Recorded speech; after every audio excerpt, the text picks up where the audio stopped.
Bonjour à tous, dernier épisode de Demain nous appartient. Notre actualité du jour portera sur Demain nous appartient. Spoiler, la mort subite de Roxane. Nathan a cruellement empoisonné le vin. Audrey ne sera pas du tout complaisante envers Damien durant la semaine du lundi 4 mars 2024 dans Demain nous appartient sur TF1. En effet, la serveuse du Spoon cherchait désespérément à libérer Jordan. Martin, Franck Monsigny, et Raphaël, Jennifer Loret, sont pris à leur propre jeu dans Demain nous appartient sur TF1. En effet, le couple a croisé Xavier à leur retour de vacances et n'a eu d'autre choix que de lui proposer de rester quelques jours à la maison. Les colocataires promettent de faire exploser ce triangle amoureux impromptu. Par conséquent, Martin a pris la décision décisive de protéger sa relation et de poursuivre la romance.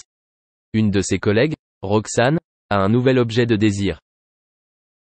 La jeune femme vient en aide à Damien et déverse sa colère sur Timothée, Grégoire Champion, et dépense sans compter.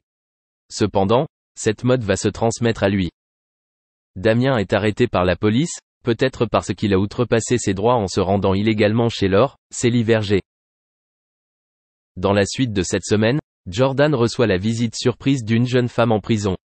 Il pourrait s'agir de Violette, Salomé Benita, qui est elle aussi vexée par ce que Lilou, Roman Park, lui a dit à ce sujet. À l'hôpital, Bruno avoue son amour à Adeline, Aurore Streich, qui se joint à son jeu tout en gardant ses distances. En effet, la jeune fille reste agréable envers Bruno, qui est au 7e ciel, mais elle s'en fiche littéralement car elle va bientôt remarquer Roxane. Nathan se lance dans un voyage à la recherche d'une femme aux cheveux bleus qui est sur le point de le traquer pendant au moins une bonne partie du mois de mars. Merci d'avoir regardé et à la prochaine vidéo. N'oubliez pas de vous abonner à notre chaîne. En attendant, dites-nous ce que vous en pensez dans la section commentaires. Puis l'actrice Anne Brochet, avec laquelle il a son premier enfant, Noé, né en 2000. Le couple se sépare en 2002, et Gad Elmaleh retrouve l'amour et la stabilité avec la danseuse étoile Aurélie Dupont. Après 4 ans de vie commune, ils se séparent. Il passe ensuite un an avec Marie Drucker, nièce de l'immortel Michel Drucker. Cependant, sa relation amoureuse la plus connue reste celle qu'il a entretenue avec Charlotte Casiraghi. La jeune femme, n'est pas n'importe qui. Il s'agit en effet de la nièce du prince Albert II de Monaco. Elle est, en outre, la fille de la célèbre Caroline de Monaco, à laquelle elle ressemble comme 2 gouttes d'eau. Le couple se met ensemble en 2011. Cela fait grand bruit à l'époque, car Charlotte Casiraghi a 15 ans de moins que l'humoriste. 2 ans plus tard, ils ont un enfant, Raphaël. Encore 2 ans plus tard, le couple finit par se séparer.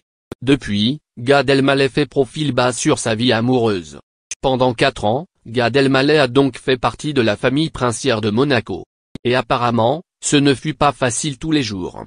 10 ans après son introduction auprès des têtes couronnées, l'humoriste garde un souvenir très fort de ses premiers jours à Monaco.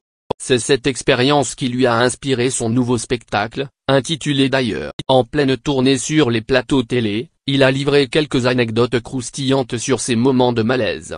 La première à déraper est en fait la mère de Gad Elmaleh, Régine, comme le raconte l'humoriste Yann Barth sur le plateau de Quotidien. Elle a fait une petite boulette mais elle pensait bien faire. Elle ne va pas être contente que je le dise mais elle lui a serré la main en l'appelant mon ordonnance, j'ai trouvé ça mignon.